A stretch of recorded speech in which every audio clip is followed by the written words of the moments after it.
Bonjour à tous, nous continuons le système digestif. Nous nous étions arrêtés la dernière fois à l'estomac et nous allons continuer le parcours des aliments à travers cet ensemble d'organes qui travaillent à la tâche de digestion.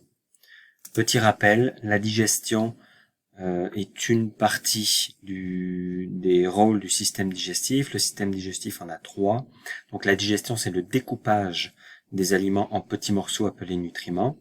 Ensuite, il y a une étape d'absorption qui se déroule dans l'intestin grêle, on va en parler aujourd'hui. L'absorption consiste à absorber, à faire entrer dans le sang les petits morceaux d'aliments qui ont été découpés préalablement. Et enfin, il y a l'excrétion qui est le moyen de se débarrasser des déchets de la digestion. Nous étions rendus à la sortie de l'estomac, les aliments avaient été broyés par les dents, puis ils étaient descendus dans l'estomac. Ils avaient été mélangés à de la salive dans la bouche et à des enzymes gastriques à l'intérieur de l'estomac, notamment en milieu acide. Ces enzymes ont travaillé et les aliments se retrouvent en petits morceaux, une bouillie que l'on appelle le chyme. Alors le chyme va sortir de l'estomac. Il y a un sphincter, un petit muscle qui va s'ouvrir ici et qui va faire sortir donc cette bouillie pour qu'elle puisse aller dans l'intestin grêle. Alors l'entrée de l'intestin grêle se situe ici. Et on voit, en suivant le parcours, que l'intestin grêle ensuite s'enroule sur plusieurs mètres, 7 mètres environ, au milieu du gros intestin. Alors c'est ici évidemment que se fait l'absorption des nutriments. Et on peut voir ici que l'intestin grêle finit par se rejoindre avec le gros intestin, notamment le côlon, qui est la grande section ici du gros intestin. On va d'abord s'intéresser à ce qui se passe à l'entrée de l'intestin grêle. Je vais revenir en arrière ici, dans cette section-là. Comme vous voyez, à la sortie de l'estomac, il y a plusieurs organes qui vont libérer des substances chimiques pour aider à la digestion. En fait, ils sont au nombre de 2 et vous allez voir, il y a une petite subtilité. Donc il y a le foie, donc cet énorme organe qui remplit de nombreuses fonctions dans notre organisme, et il y a le pancréas. Alors, à savoir que le foie a un petit organe de stockage qui s'appelle la vésicule biliaire. Donc, le foie crée la bile et il la stocke dans ce petit sac. Donc, il crée la bile peu à peu, la stocke ici, et lors de la digestion, notamment des matières grasses, la bile va sortir pour aller aider à la digestion, directement ici, avant d'entrer dans l'intestin grêle. Le pancréas fait la même chose, il libère plein de substances chimiques qui vont aider à la digestion, et il va lui aussi les libérer au même endroit, à l'entrée de l'intestin grêle. Donc, le foie et le pancréas vont libérer des enzymes. Rappelez-vous, les enzymes sont des petites protéines qui vont découper les aliments. La bile est donc libérée par le foie et des enzymes digestives sont libérées par le pancréas. Alors le foie, c'est un immense organe à l'intérieur de notre corps qui remplit, on l'a dit, de nombreuses fonctions, on y reviendra plus tard dans l'année. Il stocke notamment des glucides, donc le glycogène dont on a déjà parlé. Il stocke également des vitamines. Il va servir, on en reparlera plus tard, à détoxifier le sang, donc il est capable de détruire certaines substances chimiques qui se promènent dans le sang et qui pourraient nous intoxiquer, notamment l'alcool par exemple. Et il crée également des substances chimiques qui aident à la digestion. Alors les substances chimiques qu'il crée, il les stocke, comme on l'a dit précédemment, dans ce petit sac, ce petit réservoir qui s'appelle la vésicule biliaire. Donc vésicule, c'est un petit sac qui se remplit de bile. Et tant qu'on ne mange pas de gras, ça reste stocké ici, et dès qu'on va manger des substances grasses, ça va être libéré. Comme vous voyez ici, ça passe à travers le pancréas et ça se retrouve ici à l'entrée de l'intestin grêle. Petite parenthèse médicale sur le foie. Le foie est un organe qui peut se faire attaquer pour différentes raisons, par des bactéries ou des virus, ou par des substances chimiques, notamment des médicaments qui peuvent l'abîmer, ou une consommation élevée d'alcool. Alors une dégradation accélérée du foie peut finir par le transformer, et on peut remarquer évidemment visuellement, là on voit bien que le foie a été fortement abîmé. Alors on appelle ce genre de dégradation chronique et importante une cirrhose. Alors un foie qui finit par être fortement abîmé peut évoluer en cancer. Il y a un autre problème de santé assez commun relié au foie, en fait plus particulièrement à la vésicule biliaire. Donc, dépendamment de notre alimentation ou de certains moments particuliers de notre vie, ou de médicaments éventuellement, il peut y avoir une formation de petites roches, on appelle ça des calculs, dans la vésicule biliaire. Ça va s'appeler des calculs biliaires, ça ressemble à ça, ce que vous voyez en bas ici. C'est vraiment des petites roches. Donc c'est une précipitation de substances chimiques qui vont peu à peu former des roches et qui vont bloquer la vésicule biliaire.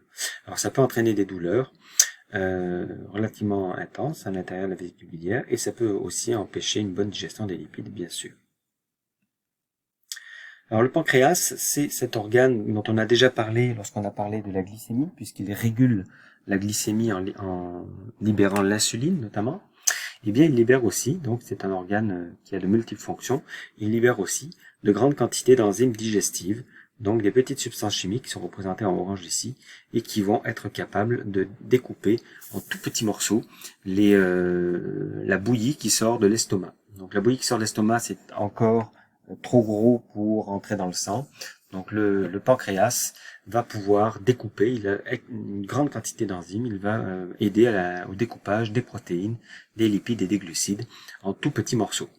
Il va également libérer une substance chimique très importante qui va neutraliser, parce qu'on va se rappeler que le liquide qui sort de l'estomac est très acide, donc il faut le neutraliser. Donc ce sont évidemment des substances basiques qui vont être libérées en grande quantité pour neutraliser le chyme, afin que le liquide ne soit pas trop acide à l'intérieur de l'intestin. Le pancréas est un organe qui lui aussi peut se faire malheureusement attaquer, soit par des virus ou peut se dégrader en raison de différentes maladies comme le diabète qui est assez connu. Alors le pancréas peut lui aussi développer des tumeurs. C'est un organe qui malheureusement est relativement peu sensible, donc il peut avoir de gros problèmes, notamment des tumeurs qui se développent sans qu'on s'en rende compte. Alors la plupart du temps, malheureusement, quand on prend conscience qu'il y a un cancer dans le pancréas, c'est relativement tard puisque c'est déjà très évolué. Alors c'est un des cancers qui est relativement mortel puisque son diagnostic est assez tard finalement, assez tardif.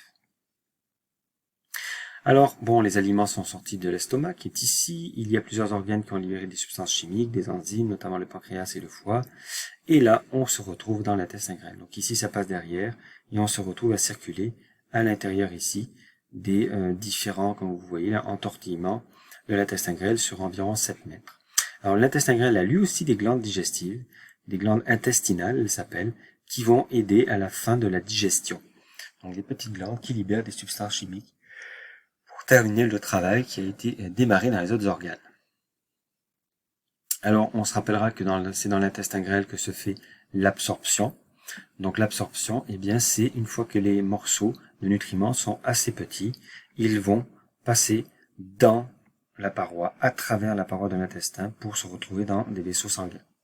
Alors, l'intestin grêle est entouré de fibres musculaires qui vont lui permettre de broyer le liquide qui circule et de le faire avancer tout au long des 7 mètres et également de faire passer les nutriments dans le sang.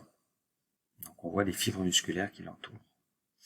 Alors si on regarde, là ça c'est l'intestin grêle vu en section, donc on voit qu'il y a plein de petits replis sur les bords et si on les regarde en gros, on voit qu'en fait ces replis, eh bien ce sont des vaisseaux sanguins qui sont juste en dessous et qui vont pouvoir recueillir les nutriments. Donc on comprend que les aliments se promènent dans la zone grise qui est ici. Donc les nutriments, donc c'est le résultat de la dégradation des aliments en tout petits morceaux. Donc s'ils sont assez petits, ils vont pouvoir passer à travers la membrane ici et se retrouver à l'intérieur des vaisseaux sanguins qui sont en rouge et bleu. Donc exemple, on a par exemple les résultats de la digestion des lipides, donc des petites gouttes de lipides, donc des triglycérides ou des acides gras. On reconnaît ici par exemple un glucose qui serait le résultat de la digestion de l'amidon par exemple, et ici des petits acides aminés qui viennent de la digestion de protéines. Donc toutes les enzymes ont bien travaillé, tous les aliments ont été parfaitement découpés en petits morceaux. Ces substances chimiques sont assez petites pour passer à travers la paroi et elles vont donc rentrer tranquillement à l'intérieur des vaisseaux sanguins.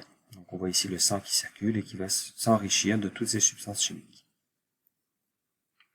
Alors il existe également un problème de santé assez commun avec l'intestin grêle, c'est la maladie de Crohn, qui est en fait une maladie inflammatoire. Donc l'intestin grêle se retrouve, ça peut être l'intestin grêle ou le côlon d'ailleurs, qui se retrouve avec une inflammation chronique, donc constante, qui va entraîner un épaississement de la paroi et donc des douleurs relativement courantes.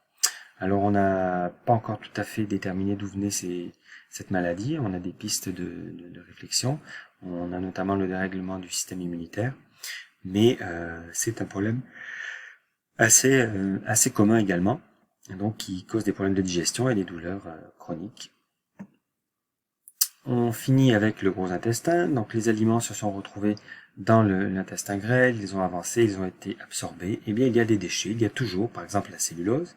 Il y a toujours des petits morceaux d'aliments qui ne seront pas absorbés. Alors, ils vont connecter ici. L'intestin grêle est connecté au gros intestin par cette section-là. Et il va tout simplement accumuler des déchets. Il va y avoir accumulation de déchets tout au long ici du tube qui s'appelle le côlon. Alors, en fait, il a plusieurs noms, les différentes sections, mais nous, on va garder le nom général. Donc, vous voyez, ça fait une sorte de M, la lettre M, là, un petit peu, ou un U à l'envers, comme vous voulez. Donc, ça rentre ici, ça monte, ça va vers l'avant, vers la gauche, comme ça, la gauche de la personne, hein, donc notre droite, puis ça descend. Alors, les différentes sections, c'est le côlon. Ensuite, on a la section terminale ici, qui est le rectum, et le muscle qui contrôle l'évacuation des matières fécales, donc du caca, c'est l'anus.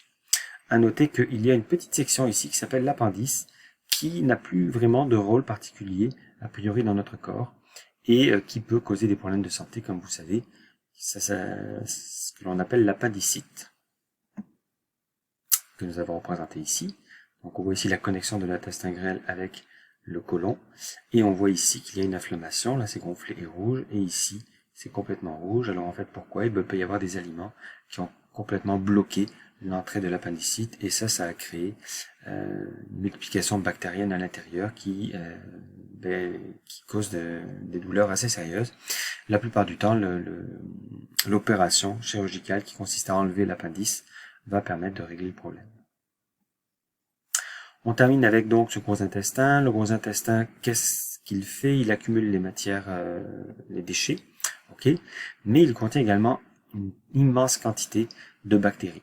Et il va y avoir d'autres fonctions qui vont être réalisées ici, notamment la création par ces bactéries, de vitamines qui vont être absorbées par le gros intestin. Donc lui aussi a un pouvoir d'absorption.